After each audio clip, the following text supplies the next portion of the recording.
Last lecture में मैंने मीसॉन नॉनेट की बात की थी, स्केलर और वेक्टर मीसॉन नॉनेट। तो आई होप कि आप सब लोगों ने उसको देख लिया होगा, समझ लिया होगा अच्छे से। तो जिन लोगों ने लेक्चर नहीं देखा है लास्ट वाला, तो मैंने डिस्क्रिप्शन में प्लेलिस्ट का लिंक डाल रखा है, तो आप जाके रेफ़र कर सकते हैं पुरानी वीडियोस को, तो आपको बहुत हेल्पफुल रहेगी। ओके, सो इस वीडियो में मैं बेरियन ऑक्टेट और बेरियन डीकपलेट को डिस्कस करूँगा। तो देखो आप कितने इजी तरीके से इन चीज़ों को समझ सकते हैं। तो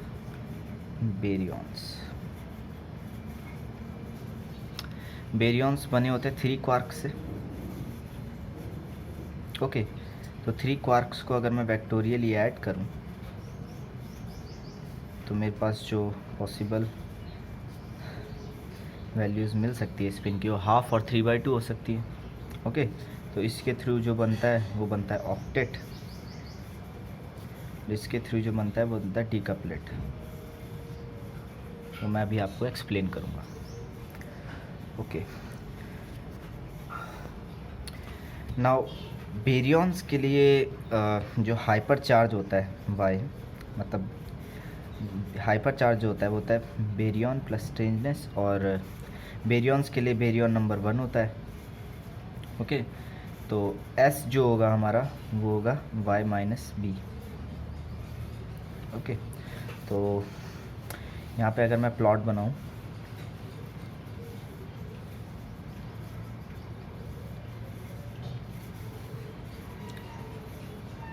आइसोस्पिन का third component versus Y.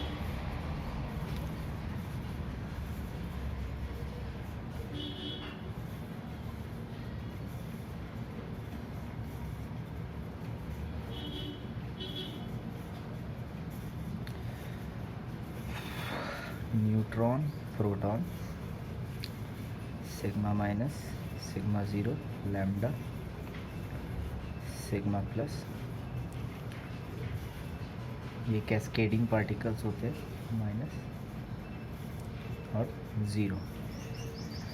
Okay, तो सबसे पहला क्वेश्चन, स्ट्रेंजनेस क्या होगी। हाइपर चार्ज की वैल्यू यहाँ पे मैक्सिमम होगी, यहाँ पे ज़ीरो होगी और यहाँ पे -1 होगी। स्ट्रेंजनेस क्या होगी, तो मैंने आपको बताया स्ट्रेंजनेस जो होगी hyper charge minus baryon number. Okay, तो हाइपर चार्ज जो है, यहाँ पे हाइपर चार्ज की मैक्सिमम वैल्यू 1 हो सकती है। ओके, आप इसको याद कर सकते हैं कि बेरियंस के लिए हाइपर चार्ज या ऑक्टेट के लिए मैक्सिमम वैल्यू 1 हो सकती है। ओके, तो स्ट्रेंजनेस जो है बेरियन नंबर 1 है और हाइपर चार्ज कितना है, 1 है। तो यहाँ पे जो मेरी स्ट्रेंजनेस आ गई वो 0 आ गई। इट मीन्स कि इस लाइन पे कोई भी स्ट्रेंजनेस नहीं है। आपको और दूसरी तरीके से भी देख सकते हैं यहाँ पे स्ट्रेंजनेस क्यों 0 है, क्योंकि देखो बेरियंस जो बने होते हैं वो बने होते हैं 3 क्वार्क से। ओके, एंटी क्वार्क इसमें होते नहीं हैं।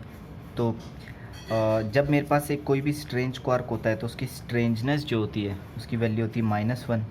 2 स्ट्रेंज क्वार्क होंगे तो स्ट्रेंजनेस होगी -2। तो ये तो घटती जा रही है ना value. It means maximum value कब होगी, जब मेरे पास एक भी स्ट्रेंज क्वार्क नहीं होगा। ओके, तब मेरे पास स्ट्रेननेस 0 आएगी, तो यही मैक्सिमम वैल्यू है। इट मीन्स यहाँ पे मैं स्ट्रेननेस 0 से स्टार्ट करूँगा। तो आप हाइपर चार्ज की वैल्यू डायरेक्टली याद मत रखो, आप इससे याद कर लो कि स्ट्रेननेस की वैल्यू यहाँ पे 0 है और बेरियन नंबर आपको पता है कि 1 है, तो हाइपर चार्ज की यहाँ पे वैल्यू जो हो गई वो हो गई 1। ओके, तो स्ट्रेननेस यहाँ पे 0, यहाँ पे -1 और यहाँ पे -2। अब इन सब का आइसोस्पिन देख लेते हैं। तो ये 2 पार्टिकल्स है। तो ओल्ड वीडियोस में मैंने बताया था कि कैसे ये यहाँ पे -12 हो जाएगा, कैसे ये यहाँ पे +12 हो जाएगा इन चारों पार्टिकल्स के लिए। अब यहाँ पे ये 3 पार्टिकल्स हैं। ओके, मल्टीप्लिसिटी 3 पार्टिकल्स की है। ये एक्चुअली इस फैमिली का नहीं है। आप ये मत सोचना कि ये 4 पार्टिकल्स हैं तो जो मेरा 2s + 1 है वो 4 हो जाएगा। It is wrong. ये जो पार्टिकल है ये अलग फैमिली है और एक डिफरेंट पार्टिकल है। ओके, बट इसका क्वार्क स्ट्रक्चर सेम है, तो इसलिए मैंने इनको साथ में लिख दिया है। अदरवाइज़ क्यों इस फोल्ड में साथ लिख दिया है, इस रिप्रेजेंटेशन में मैंने एक साथ लिखा है, बट ये इनके साथ नहीं है। ओके, सो ये 3 पार्टिकल हैं, तो 2s + 1 = 3। तो इसकी जो आइसोस्पिन की वैल्यू होगी -1, इसकी 0, ओके, और इसकी +1। नाउ अब हम स्ट्रक्चर देख लेते हैं। तो सबसे पहला पार्टिकल है न्यूट्रॉन। तो हमें सबसे पहले तो यही पता लग गया कि इसमें एक भी स्ट्रेंज क्वार्क नहीं है। ओके, तो न्यूट्रॉन का चार्ज जो है वो ज़ीरो है। तो ज़ीरो किस किस क्या क्या पॉसिबल वे हो सकते हैं मेरे पास बन सकता है, तो मैं साइड में रेफरेंस के लिए लिख देता हूँ। क्वार्क जो है, अब क्वार्क उसका चार्ज है 2/3, डाउन का -1/3, स्ट्रेंज का -1/3। उसमें एंटी क्वार्क्स तो होते नहीं है, तो ये 3 सफिशेंट है। अब देखो मेरे को ज़ीरो इसका चार्ज बनाना है। मैं अगर एक अप क्वार्क रख दूँ, स्ट्रेंज में यूज़ नहीं कर सकता, तो मेरे को 2 डाउन क्वार्क रखने पड़ेंगे चार्ज ज़ीरो बनाने के लिए। It means 2/3 -1/3 -1/3 is equal to 0, तभी चार्ज ज़ीरो हो जाएगा। इट मीन्स इसका स्ट्रक्चर जो हो गया वो हो गया UDD, और कोई भी पॉसिबल वे नहीं है न्यूट्रॉन को बनाने का। सिमिलरली मैं सेकंड स्ट्रक्चर पे जाऊँ, प्रोटॉन। प्रोटॉन के लिए मुझे प्लस चार्ज बनाना है। ओके, प्रोटॉन पॉजिटिव चार्ज होता है, तो पॉजिटिव चार्ज के लिए एक तो U तो आपको लेना ही पड़ेगा। ओके, अगर 2 D ले लोगे तो 0 हो जाएगा। अगर मैं 2 U ले लूँ 2/3 + 2/3 और एक D ले लूँ -1/3, तो ये कितना हो जाएगा 2 + 4 4 - 1 3/3 दैट इज़ 1, प्लस चार्ज आ गया। इट मीन्स इसका स्ट्रक्चर जो हो गया वो हो गया UUD। ओके, तो ये आप बहुत अच्छे से याद रखिए। अब मैं नेक्स्ट पार्टिकल की तरफ पढ़ता हूँ।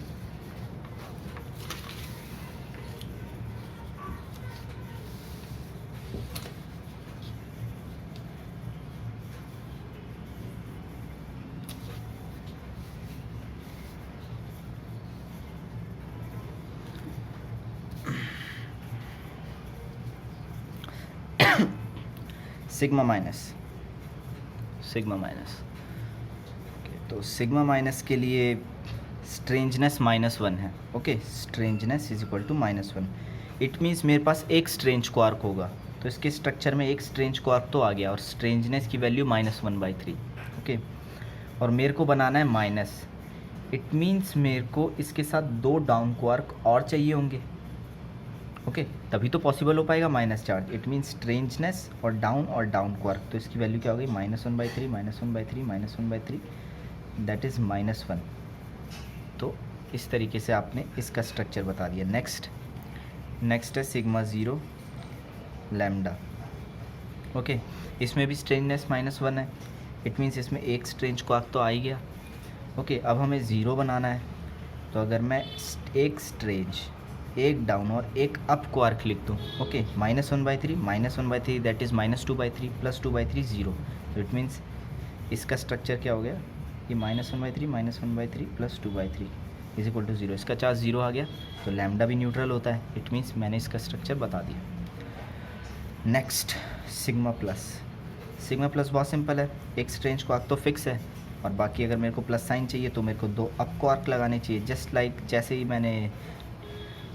जैसा मैंने प्रोटॉन के लिए किया था, बिल्कुल उसी तरह। उसमें बस यहाँ पे D था, और D का भी चार्ज -1/3 होता है इसकी तरह, तो वहाँ पे DUU था, यहाँ पे SUU है। तो इसके लिए भी जो हो जाएगा -1/3 + 2/3 + 2/3 दैट इज़ 3/3 1। तो सिग्मा प्लस का ये क्वार्क स्ट्रक्चर हो गया। Similarly cascade minus. आप यहाँ पे वीडियो को पॉज कर सकते हो और इन दोनों पार्टिकल्स के लिए खुद से निकाल के देखें। अगर नहीं निकल रहा है तो फिर मैं बता ही रहा हूँ। ओके, तो इसका स्ट्रक्चर यहाँ पे स्ट्रेंजनेस -2 है। अगर आप देखें, ये स्ट्रेंजनेस जो है यहाँ पे -2 है। इट मीन्स यहाँ पे 2 स्ट्रेंज क्वार्क तो हमारे पास आ ही गए। अब तीसरा, अगर मेरे को माइनस चाहिए तो एक ही पॉसिबल ऑप्शन है, आप डाउन क्वार्क लगा दो। ओके, तो डाउन क्वार्क में सिंपल है, -1/3 -1/3 -1/3 दैट इज़ -1। इसका -1 चार्ज आ गया। Next cascade 0। तो यहाँ पे 2 स्ट्रेंज क्वार्क तो पॉसिबल है, और इसके साथ U लगा दिया तो चार्ज इसका 0 आ गया। इट मीन्स इसका स्ट्रक्चर ये हो गया। तो बहुत सिंपल एक रिप्रेजेंटेशन है। इस रिप्रेजेंटेशन से आपको इनका isospin, hyper charge, baryon number तो आपको पता ही है 1 होता है, और स्ट्रेंजनेस आपको सब याद हो गई, और इनका क्वार्क स्ट्रक्चर भी याद हो गया। तो इसलिए ये जो 8 फोल्ड वे है बेरियंस का, इसको बेरियन ऑक्टेट बोलते हैं। ये इतना इंपॉर्टेंट है, मैं लिख देता हूँ कि ये है बेरियन ऑक्टेट। ऑक्टेट क्यों? मीसॉन में तो नॉनेट था, आप इसमें पार्टिकल गिनिए 1 2 3 4 5 6 7 8 पार्टिकल है, इसलिए ऑक्टेट बोल दिया। नेक्स्ट अब हम चलते हैं, ये तो था हमारा स्पिन 1/2 की तरफ। अब मेरे को पता है कि बेरियन में एक और स्पिन पॉसिबल है, स्पिन 3/2। तो भाई स्पिन 3/2 के लिए क्या क्या पॉसिबिलिटीज़ हो सकती हैं, तो उसके लिए बनता है बेरियन डीकपलेट। मैं यहाँ लिख देता हूँ। अब डीकपलेट सुनते ही तो आप लोग खुश हो गए होंगे, हाँ हाँ हमें तो पता है इसमें 10 पार्टिकल होंगे। तो एग्जैक्टली इसमें 10 पार्टिकल्स ही हैं। तो इसका तो स्ट्रक्चर और सिंपल है, बनाने में भी ईजी। एक ट्रायंगल बनाना है सॉरी, तो एक आपको एक ट्रायंगल बनाना है यहाँ पर, ओके। और ये जो मिडल लाइन है, यस, ये है हमारा हाइपर चार्ज। और यहाँ पे एक और लाइन खींचता हूँ, और यहाँ पे एक और लाइन खींचता हूँ, ओके। और ये लाइन, तो ये जो है यहाँ से हम बोल सकते हैं कि ये है हमारा आइसोस्पिन का थर्ड कंपोनेंट। इस डायरेक्शन में जो है हम I3 बता रहे हैं, ओके। तो अब देखो, सबसे पहले हमें पता है कि जो हाइपर चार्ज होता है वो baryon number plus strangeness number होता है। तो बेरियन नंबर स्पिन, चाहे स्पिन से कोई फ़र्क नहीं पड़ता, स्ट्रक्चर उनका सेम रहेगा, ओके। तो यहाँ पे बट आप लोग सोच रहे होंगे कि यार मीसॉन में तो 9 और 9 ही थे, बट इसमें 2 पार्टिकल कैसे बढ़ गए, ऑक्टेट और डीकपलेट। तो एक्चुअली क्या होता है कि कुछ कंजर्वेशन लॉज होते हैं, उसके बारे में मैं अभी नहीं बताना चाहता कि मेरा जस्ट एम यही है कि आप पेपर एग्ज़ाम पर्सपेक्टिव से सीख जाए। अगर आप और डीप में जानना चाहते हैं तो करंटली मुझे भी अच्छे से याद नहीं है, मैं बुक पढ़ के आप लोगों को बता दूंगा, आप लोग कमेंट कर देना अगर और अच्छे से आप इसके बारे में जानना चाहते हैं। अभी मेरे को, मैं जस्ट एग्ज़ाम के पर्पज़ से आपको बता रहा हूँ। तो आप इसमें जस्ट इतना याद रखिए, उसमें 8 पार्टिकल है और इसमें 10 पार्टिकल है, ओके। तो जो इसमें एक लाइन एक्स्ट्रा आ जाती है, ये वाली लाइन, वो कैसे आती है मैं बताता हूँ। इस लाइन का क्या सिग्निफिकेंस है। तो हाइपर चार्ज B+S है, okay. Next thing, baryon number B = 1। Strangeness की मैक्सिमम पॉसिबल वैल्यू यहाँ पे क्या हो सकती है, 0, ओके। तो हाइपर चार्ज मेरा इस पॉइंट के लिए 1 है, ओके। और फिर उसके बाद घटता जाएगा 0, -1, -2।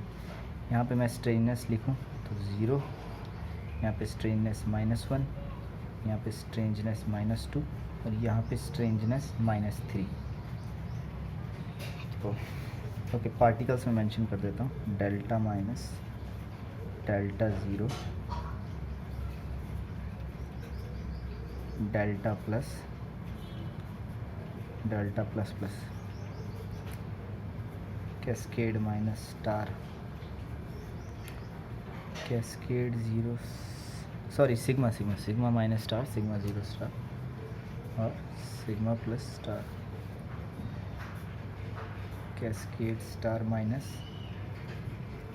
तो आप लोग जस्ट नोटिस कर रहे होंगे कि यही सेम चीज़ हमने मीसॉन में की थी, क्योंकि पार्टिकल सेम है, बस उनका स्पिन अलग है, तो उनको स्टार से हमने रिप्रेजेंट कर दिया था अलग दिखाने के लिए। और यहाँ पे जो है पार्टिकल, एक नया पार्टिकल आएगा ओमेगा माइनस, ओके। तो जो ये 2 लाइनें तो सेम है, और इस जगह हमारे पास न्यूट्रॉन और प्रोटॉन थे, ओके। और यहाँ पे भी 2 पार्टिकल थे, तो यहाँ पे 2 पार्टिकल एक्स्ट्रा हो गए, यहाँ पे एक पार्टिकल निकाल दिया यहाँ पे, तो टोटल जो हमारे पास पार्टिकल हो गए 10 हो गए, ओके। सो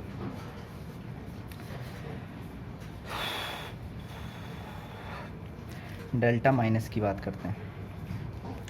तो यहाँ पे हमें पता है कि स्ट्रेंजनेस 0 है, ओके। तो इट मीन्स इसमें एक भी स्ट्रेंज क्वार्क नहीं है, और हमें माइनस बनाना है, ठीक है। तो इसका स्ट्रक्चर जो है माइनस बनाने के लिए हमें क्या, हम स्ट्रेंज क्वार्क को यूज़ नहीं कर सकते, स्ट्रेंजनेस हमारे पास 0 है। और मैं यहाँ पे सिमिलरली टेबल की फॉर्म में लिख देता हूँ, अप का चार्ज 2/3, डाउन का चार्ज -1/3, स्ट्रेंजनेस का चार्ज -1/3। इसमें स्ट्रेन जा नहीं सकता, माइनस बनाना है, तो यानी ये हमें साफ साफ दिख रहा है। अगर मैं ट्रिपल D 3D क्वार्क से बना दूँ तो यहाँ पे मुझे डेल्टा माइनस मिल जाएगा, ओके। Next delta 0। डेल्टा 0 का स्ट्रक्चर बिल्कुल सेम होगा न्यूट्रॉन की तरह, क्योंकि इसके लिए भी स्पिन 0 है, हाइपर चार्ज 1 है, और इसका जो है चार्ज जो है 0 है। तो इट मीन्स इसका सेम स्ट्रक्चर बिल्कुल न्यूट्रॉन की तरह होना चाहिए। इस न्यूट्रॉन का स्ट्रक्चर हमने कैसे बताया था कि स्ट्रेंजनेस 0 है, इट मीन्स कोई भी स्ट्रेंज क्वार्क है नहीं, ओके। यहाँ पे हमें 0 चाहिए, तो 0 बनाने का पॉसिबल तरीका है, एक यू और 2 डी क्वार्क। और इससे भी इजी तरीका आपको समझने के लिए अगर आपको जानना है तो बहुत सिंपल तरीका है, डी डी डी, ठीक है। यहाँ पे एक क्वार्क को यू डी डी कर दो, है ना, एक डी को यू में बदल दिया, ओके। फिर डेल्टा प्लस के लिए यू यू डी और डेल्टा प्लस प्लस के लिए यू यू यू, ओके। तो ये पहली लाइन हो गई। आप इसको कंफर्म कर लीजिएगा, मैंने पिछली वीडियोस में बताया है कि कैसे करना है और बहुत इजी तरीका है, और जस्ट इससे पहले बेरियन ऑक्टेट में मैंने बताया, तो आप इसको कर लीजिएगा। तो ये फर्स्ट लाइन को कॉरेस्पॉन्ड कर रहा है, फर्स्ट लाइन के पार्टिकल से। सेकंड लाइन और थर्ड लाइन में बेरियन ऑक्टेट में बता चुका हूँ, तो इसके स्ट्रक्चर में कोई डिफरेंस है नहीं, ये बिल्कुल सेम है, जस्ट इनका स्पिन अलग है, तो स्टार से रिप्रेजेंट कर दिया। ओमेगा माइनस एक सबसे सिंपल पार्टिकल है, स्ट्रेंजनेस -3 है यहाँ पे, इट मीन्स क्या, ये 3 स्ट्रेंज क्वार्क से बना हुआ है, सिंपल एज दैट। तो बहुत ही सिंपल तरीके से आप लोगों ने इसको सीख लिया है, और यहाँ पे आप, मेरे ख्याल से आप लोगों को कोई डिफ़िकल्टी नहीं होनी चाहिए। अगर आप लोगों को कोई भी डिफ़िकल्टी है तो आप लोग कमेंट सेक्शन में कमेंट कर सकते हैं, मैं कोशिश करूँगा आपको रिप्लाई करने की। ओके, सो गिवन दैट कि यहाँ तक हमने काफ़ी चीज़ें सीख ली है, अब मैं सारी चीज़ों को एक साथ समराइज़ करना चाहता हूँ। जैसे ही मैं समराइज़ करूँगा चीज़ों को एक साथ, तो वो मैं नेक्स्ट वीडियो में करूँगा। तो इससे पहले आप लोग क्या करें कि जितने भी मैंने वीडियोज़ इससे पहले दिए और ये वीडियो है, तो इसकी सारी फार्मूलेज़ और फार्मूलेज़ क्या मतलब स्ट्रक्चर वगैरह जो भी मैंने बताए हैं, तरीके बताए, मेथड्स बताए, वो सब आप सीख लीजिए। फिर जब मैं नेक्स्ट वीडियो डिस्कस करूँगा, वो छोटी सी वीडियो होगी, आप लोगों को बहुत इंटरेस्ट आएगा, बहुत इंटरेस्टिंग लगेगी वो वीडियो, और आप लोगों को एकदम क्रिस्टल क्लियर हो जाएगा कैसे पार्टिकल फिजिक्स के क्वेश्चन को नेट गेट में अटैम्प्ट करते हैं। तो बेस्ट ऑफ लक।